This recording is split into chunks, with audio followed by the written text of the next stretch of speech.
नमस्कार, आदाब। आप देख रहे हैं स्वागत समाचार। इस वक्त मैं मौजूद हूँ कनकपुर में, जो ग्राम कनकपुर है। यहाँ सुरेंद्र गावा जी प्रधान पद के प्रत्याशी हैं और वो यहाँ चुनाव लड़ने जा रहे हैं।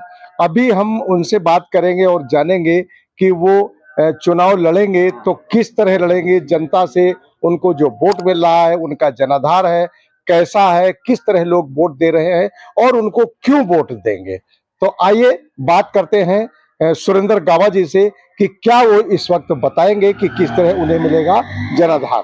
नमस्कार, आदाब। आप देख रहे हैं स्वागत समाचार। इस वक्त मेरी मौजूदगी है किच्छा विधानसभा के कनकपुर ग्राम में, जहां की यहाँ प्रधान पद के जो प्रत्याशी हैं वो सुरेंद्र गावा जी हैं। सुरेंद्र गावा उर्फ सोनू। आज उनके साथ मेरी मौजूदगी है और आज उनसे हम जानेंगे कि वो किस तरह चुनाव लड़ रहे हैं। सुरेंद्र गावा जी, स्वागत समाचार 24 में आपका स्वागत है। धन्यवाद जमील भाई, आपसे तो मुलाकात रुद्रपुर होती रहती है और आपके साथ साथ आपके सभी दर्शकों का भी अभिनंदन कि क्योंकि दर्शक देखेंगे और मेरी बात सुनेंगे और मुझे उनसे उत्साह मिलेगा, एनर्जी मिलेगी। धन्यवाद गावा जी, इस वक्त जितने भी हमारे यहाँ चुनाव जो चल रहा है इस समय किच्छा क्षेत्र में, जितने भी गांव हैं, प्रधान भी है, बीडीसी भी है और जिला पंचायत सदस्य की भी जी। तो इस वक्त मैं आपसे जानना चाहूंगा, हमारे दर्शक जानना चाहेंगे कि आपका इस समय जो कन्विंसिंग है, लोगों से आप मिल रहे हैं, वो किस तरह का वोटर आपको क्या कह रहा है, किस तरह आपका जनाधार बनेगा। कन्वेंसिंग, देखिए जी, कन्वेंसिंग का जो जो प्रारूप है वो आदमी की महत्वाकांक्षा पे निर्भर करता है कि आप जनता के बीच में क्या मुद्दे ले जा रहे हैं और किस बात को आप वोट मांग रहे हैं। तो मैंने देखा है कि हमारे भी कुछ प्रतिद्वंदी हैं, कुछ बंगाली समाज से भी हैं, कुछ पूर्व समाज से भी हैं, कुछ मैं भी पंजाबी हूँ।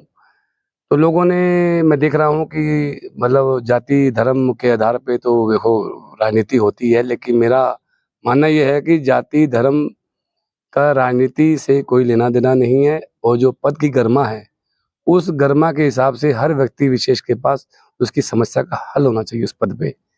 और मैंने बोला है कि मैं आपसे वोट मांग रहा हूँ इस बेस पे कि मैंने कुछ थोड़े बहुत मैंने काम जो किए हैं वो आपकी आशा के अनुरूप मैं खरा उतरा हूँ और भविष्य में मेरा जो कार्य योजना है, मेरा विजन है और बेहतर तरीके से मैं जनता की समस्याओं को उठाकर निवारण कर सकूं।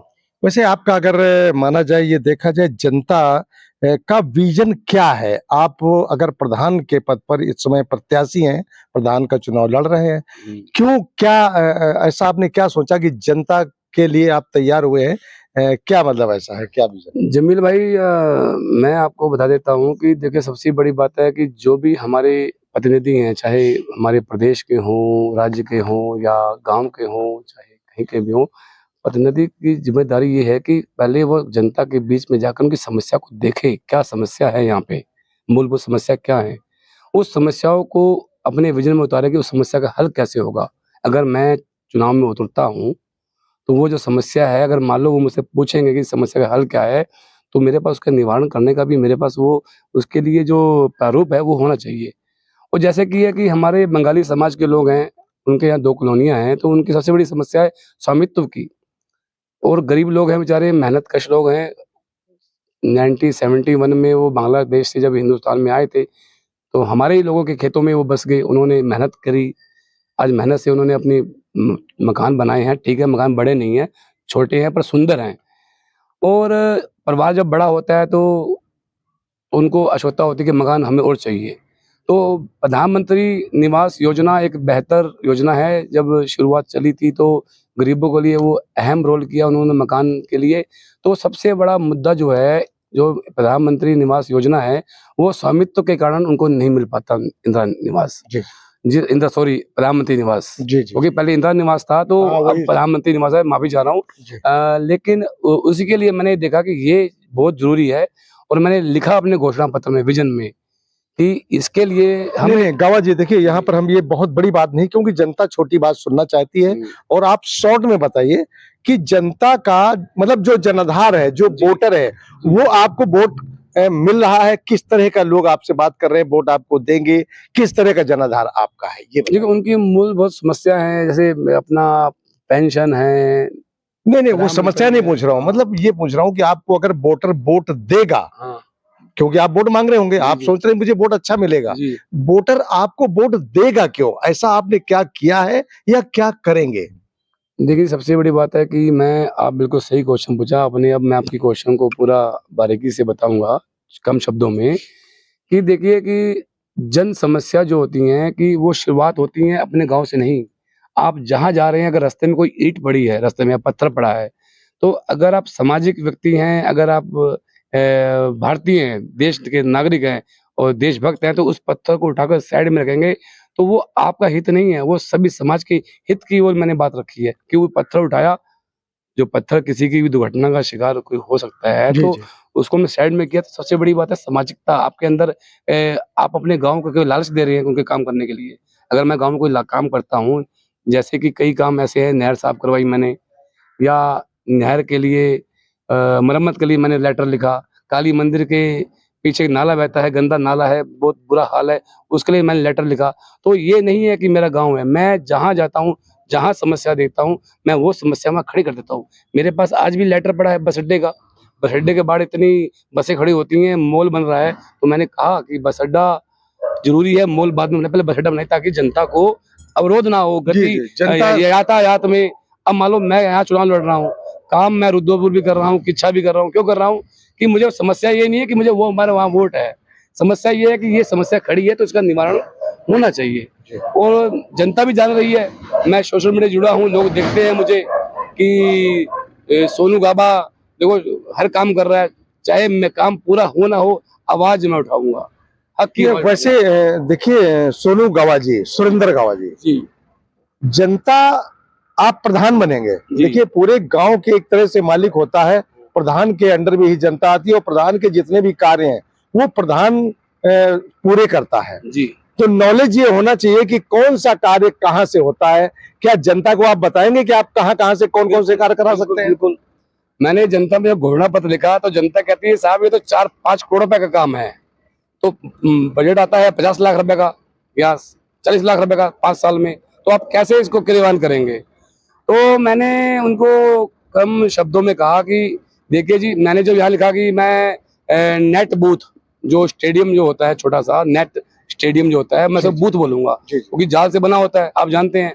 तो वो हमारे खेल मंत्री हैं, वो पूरा करेंगे। उनके पास जाऊँगा, उनको बोलूँगा कि मेरे पीछे मैं किसी गाँव का प्रधान हूँ, मैं उन जनसंख्या का मैं प्रतिनिधित्व करता हूँ, तो साहब मेरे गाँव में ये योजना होनी चाहिए ताकि बच्चों में जागरूकता बढ़े खेल-कूद में। आज देखो हमारे देश ओलंपियाड ओलंपिक खेल हो रहे हैं, बड़े-बड़े मेडल मिल रहे हैं। तो जब जब हमारा बच्चा स्टार्टिंग से अपने गाँव में खेलेगा, तो धीरे-धीरे उसको कवरेज मिलेगी। दूसरी बात, मैंने लिखा अपने काम में कि मैं बारात घर बनाऊँगा। तो बारात घर सांस्कृतिक जो मंत्री हैं, तो हम उनके पास जाएँगे ना, क्योंकि मेरे पास में मेरे बेहड़ जी भी हैं, शुक्ला जी भी हैं। शुक्ला जी नेतृत्व कर रहे हैं आगे सरकार का, बेहड़ जी विधायक हैं। मेरा जो जब मैं प्रधान बनूँगा, तो मेरा दोनों से समन्वय होगा कि मुझे दोनों से काम लेना है और दोनों दोनों के साथ में चल के काम करूँगा। चाहे मुझे शुक्ला जी के साथ देहरादून जाना पड़े धामी जी के पास, उनसे अनुरोध करना पड़ेगा साहब हमारी ये समस्या है या हमारी मांग है, तो मैं चाहूँगा कि शुक्ला जी भी हमें मदद करेंगे और जहाँ ज़रूरत पड़ेगी बेहड़ जी की, तो बेहड़ जी के पास जाएँगे, क्योंकि मैं प्रतिनिधि हूँ। गौवा जी, इस समय देखने वाली बात ये है कि आप जनता जो मलिन बस्ती है, जो जी, गरीब लोग हैं, जिस तरफ आपके गाँव में जो जी। गरीब लोग रहते हैं, वो शिक्षा नहीं प्राप्त कर पाते हैं, शिक्षा से वंचित रह जाते हैं। उन लोगों के लिए आप क्या करेंगे? शिक्षा के क्षेत्र में आप क्या काम करेंगे, जो जो गरीब लोग बच्चों को शिक्षा दिला सकें? देखिए जी, शिक्षा के क्षेत्र में हमारी जो प्रदेश की सरकार है, वो बेहतर कार्य कर रही है, लेकिन थोड़ा-सा उसमें थोड़ी दिक्कत। कोशिश आप करेंगे तभी हाँ, नहीं थोड़ी उसमें दिक्कत क्या है कि सरकार पैनी नज़र नहीं बनाई हुई है उस शिक्षा विभाग पे। अब मेरे गाँव को देख लीजिए, मेरे गाँव में 9th स्कूल में एक क्रमलय में 112 बच्चे हैं। मैंने इसका मुद्दा उठाया आज से 2 साल पहले। तो यहाँ के जो शिक्षा बेसिक अधिकारी है उनसे मिला, जिला शिक्षा अधिकारी से भी मिला, मैंने अपनी बात रखी कि साहब एक कमरे के अंदर 112 बच्चे पढ़ रहे हैं, तो हमारे लिए गौरव की बात नहीं है, हमारे लिए दुर्भाग्य की बात है। और शिक्षा का जन अधिकार सबका है और जो स्कूल वगैरह जो प्राइवेट स्कूल हैं, लेकिन उनका मैं विरोध नहीं करूँगा, लेकिन सरकारी स्कूल बेहतर हों, अच्छे हों, सुंदर हो। मेरा विजन है कि जब मैं प्रधान बनूंगा तो मैं भी सोचूंगा कि दिल्ली की तरह स्कूल यहाँ अच्छा बन जाए, सुंदर बन जाए। चाहे मुझे फंड एकत्र करना पड़े, चाहे मुझे सोशल लोगों से मिलके जाके वहां से फंड लाना पड़े, तो मैंने स्कूल को भी मैंने बेहतर दिशा देनी है, ताकि लोग प्राइवेट की तरफ रुझान कम करके सरकार की जो स्कूल बने हैं, सरकार ने जो इंफ्रास्ट्रक्चर खड़ा कर रखा है उसको बेहतर बनाएंगे। चाहे सरकारी प्रयास से बनाएं, चाहे हम सोशल वर्करों से बनवाएं। लेकिन यहाँ सुरेंद्र गावा जी, जी जनता के पास अगर इस वक्त आप वोट लेने जा रहे हैं, वोट जी मांगने जा रहे हैं, वोट जी की बात कर रहे हैं कि मुझे वोट दो, जी तो जनता आपको वोट देगी, जी वोट दे। जी जनता के कुछ कार्य ऐसे होते हैं गांव के जी जो पूरे नहीं हो पाए हैं। जी वो ऐसे कौन-कौन से कार्य हैं जो जनता आपको बता रही है? जैसे जैसे मैं आपको याद दिला दूं, बिजली, पानी, सड़क, सुरक्षा, स्वास्थ्य, ऐसे करके क्या-क्या चीजें ऐसी हैं आप गांव के अंदर जो पूरी नहीं हो पाई हैं? क्या आप वो कराएंगे जो जनता आपको वोट दे? बिल्कुल, बहुत समस्याएं हैं। सबसे बड़ी समस्या है नाली की और सफाई की। और मेरा विजन है, मेरे गांव में लमसम 30 दुकानें हैं। उनको मैंने बोला है जब मैं प्रधान बनूंगा तो आपसे 100 रुपए प्रति माह एक सोशल एक्टिविटी में लूंगा, मतलब एक अच्छा काम करने के लिए। जब 30 दुकान से 3,000 मिलेंगे, कुछ फंड हम लेंगे अपने उसके यहाँ से, जो हमारा पंचायत का जो आता है नाली साफ करने का, सफाई करने का, उस फंड को दोनों एकत्रित करेंगे और एक व्यक्ति को देंगे रोजगार। वो व्यक्ति प्रातः ही अपनी जिम्मेदारी के साथ 8 घंटे वो काम करेगा और गलियों की सफाई करेगा, नाली की साफ करेगा और सुंदर गांव बनाने में मेरा योगदान देगा।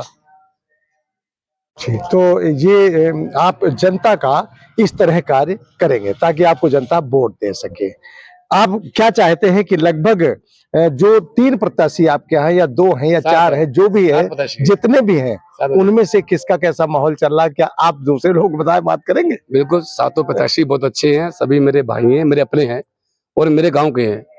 और हमने आपस में यही एक यूनिटी बनाई है कि हम चुनाव लड़ रहे हैं, मतभेद अभी रखेंगे क्योंकि चुनाव है। आप हमारे मतभेद आपसे नहीं मिले तो आप भी चुनाव में आ गए, हम भी आ गए, लेकिन मनभेद हमारे किसी भी कार्य प्रत्याशी में नहीं जी, है। मतलब फिलहाल अभी मतभेद तो रहे, लेकिन मतभेद के लिए हम प्रयास कर रहे हैं कि ये जो 4 दिन है इसे हम अच्छे तरह से अपना चुनाव प्रचार करें, अपना विजन बताएं या अन्य समस्याओं को अभी भी समझाएं, लेकिन हमें इसके साथ हमारी नैतिक जिम्मेदारी बनती है कि गांव का माहौल खराब ना हो। गांव सुंदर बनाने में मान लो कोई भी प्रधान बने, मैं बनूं या कोई भी 2-6 लोग में से कोई बने, हम आपस में मिलकर सुंदर गांव बनाने का बेहतर प्रयास करें। तो गवा जी, आप अपने जनता से, अपने लोगों से क्या कुछ अपना संदेश पहुंचाना चाहेंगे जो कि कम शब्दों में बताएं, और जनता तक क्या संदेश पहुंचाना चाहेंगे कि कब, क्या, कैसे, कौन सा कार्य करेंगे? देखिए, मैं आपका धन्यवाद करता हूँ कि आप दोबारा बोल रहा हूँ कि आप आए तो मेरी आवाज़ जो है, मेरी जो जो मेरे अंदर जिज्ञासा है, जो मेरे गाँव के प्रति, तो मैं चाहता हूँ कि जब मैं प्रधान बनूँगा तो मैं आस-पास के जो 5-6 गाँव के प्रधान भी हैं ना, उनको साथ लेके चलूँगा। उनके साथ चलूँगा और उनके साथ मिलकर हम आस-पास क्षेत्र के लिए अलग-अलग योजनाएँ लाएँगे। ताकि देखो 5 प्रधान जहाँ होंगे, समझो कि वहाँ पे 8,000 वोट हुआ, 8-9,000 वोट हुआ। तो जो जनप्रतिनिधि हैं, हमारे विधायक जी हैं या हमारे एमपी साहब हैं या हमारे मंत्री जी हैं माननीय या मुख्यमंत्री जी हैं, हम पाँचों लोग मिलकर अपने क्षेत्र के लिए बेहतर योजना लाएँगे। सबसे बड़ा बात है कि आपका विज़न क्या है, आपकी सोच कैसी है गाँव के विकास करने के लिए? नाली, सड़क, बिजली, पानी, ये समस्या तो खत्म तब होंगी जब हम विचारधारा हमारे अंदर होगी कि हम भ्रष्टाचार नहीं करेंगे। लेकिन मैंने देखा है कोई प्रधान भ्रष्टाचार नहीं करता है, लेकिन इस बारे में हम जाएँगे भी नहीं कि काम कैसे करना है, उसकी उस व्यक्ति की शैली पे डिपेंड होता है, उसका जनाधार पे डिपेंड होता है। उसको अगर वोट कोई दे रहा है, तो वाक़ई उसने सोचा होगा कि व्यक्ति गाँव समाज के काम करेगा, बेहतर काम करेगा। बाकी रही देखो जी, मेरे सोशल एक्टिविटी हमेशा रहती है, चाहे मंदिर हो, गुरुद्वारा हो, कैसा भी हो, लेकिन सभी की भावनाओं को मैं बिल्कुल मान-सम्मान रखता हूँ कि ताकि अगर मुझे कोई अगर किसी से कोई गिला-शिकवा भी है तो मैं मंच के मदद से माफ़ी माँगूँगा कि भैया देखो, आज मौका है हमें चुनाव, आप ऐसे व्यक्ति को चुनें, मैं क्या मुझे चुनें, ऐसे व्यक्ति को चुनें जिसके पास काम करने का विज़न हो, सामर्थ्य हो, ऊर्जा हो, नेतृत्व हो और हर तरफ से उसकी सोच आगे की हो कि हमें आगे हमारा कैसे हमने काम इसको बेहतर करना है। और बात रही कि विकास, तो विकास का एजेंडा आपके पास 5 सीढ़ियाँ हैं। पहली सीढ़ी आपकी अपनी है, अपना फंड, ठीक है जी। दूसरी सीढ़ी आपका विधायक जी हो गए, ब्लॉक प्रमुख हो गए, तीसरी सीढ़ी एमपी हो गए, आप किसी मंत्री से मिलेंगे, आप किसी भी अधिकारी से मिलेंगे, तो कहीं ना कहीं से कुछ ना कुछ हम खोद के लाएंगे। जब मान लो कि कहते हैं कि हम मेहनत कर इस दुनिया से जब अपना हिस्सा मांगेंगे, एक खेत नहीं, एक बाग नहीं, एक खेत नहीं, हम सारी दुनिया मांगेंगे। चलो सारी दुनिया तो नहीं मांग सकते, लेकिन अपने गांव के लिए बेहतर योजना तो मतलब मांग आप सकते हैं। जनता का काम, अपने गांव का काम बेहतर तरीके से करा बिल्कुल, सकते हैं, एकदम क्योंकि आपको जबरदस्त तरीके से। मतलब आप क्या कहना चाहते हैं कि आपको ये नॉलेज है कि कौन सा काम और कहां से होगा, वो आप कराएंगे, क्या यही बिल्कुल, आप बोलना चाह रहे हैं? बिल्कुल, बिल्कुल। जैसा देखो सही बात है, कौन व्यक्ति कहाँ काम करेगा, कौन अधिकारी को कैसे काम लेना है।